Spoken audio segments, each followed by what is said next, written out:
Friends, welcome back to Appu Deva channel.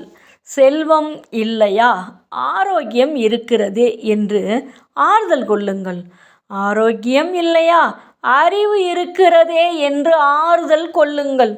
பேரறிவும் இல்லையா, யாருக்கும் தீங்கிழைக்காத நல்ல மனிதனாக இருக்கின்றேனே என்று நிம்மதி பெருமூச்சு விடுங்கள்.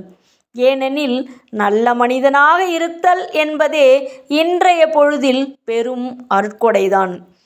அதாவது இந்த காலகட்டம் அடுத்தவன் முதுகில் குத்துவான், நல்லவன் மாதிரி நடிச்சுக்கிட்டு அவனை முதுகில் குத்துறது தான் இந்த மக்களுக்கு உள்ள இன்றைய செயல்பாடாக இருக்குது. அதனால் நீங்கள் அறிவு இருந்தால் யோசித்து உங்கள் வாழ்க்கையை வாழுங்க. மற்றவனை பார்த்து பொறாமப்படாதீங்க. நம்மக்கிட்ட ஆரோக்கியம் இருக்குது, மற்றவங்களுக்கு தீங்கி இழைக்காமல் நம்ம வாழ்கிறதே பெரிய அருட்கொடை தான் இந்த காலத்தில் அப்படிங்கிறது தான் கடவுளோட சித்தம். எந்த நோயும் மனிதனை கொல்வதில்லை, அதை பற்றிய பயம்தான் அவனை கொல்கிறது. உடலை அதன் போக்கில் விட்டுவிட்டு உங்கள் வேலையை நீங்கள் பாருங்கள். அது எதற்காக வடிவமைக்கப்பட்டதோ அது மிக சிறப்பாக செய்யும்.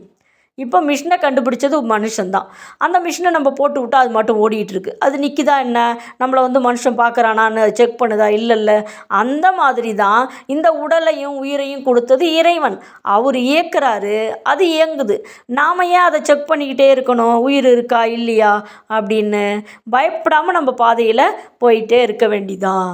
பாவத்தாலும் துரோகத்தாலும் இன்று நீ கட்டும் மாட மாளிகை நாளை உன் பிள்ளைகளின் தலையில் இடிந்து விழும் என்பதை மறவாதே.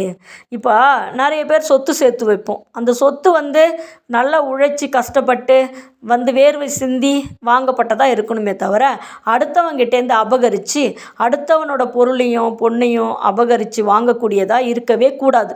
அப்படி இருந்துச்சுன்னா அதனால் என்ன ஆகும், அந்த சொத்து நம்ம பெத்த பிள்ளைங்க இருக்குல்ல அவங்களுக்கு உதவாத போயிடும் அப்படின்னு கிருஷ்ண பரமாத்மா பகவத்கீதையில் சொல்லுகின்றார்.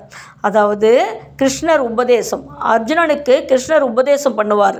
அந்த சமயத்தில் இந்த உபதேசத்தை கிருஷ்ணர் சொல்கிறார்.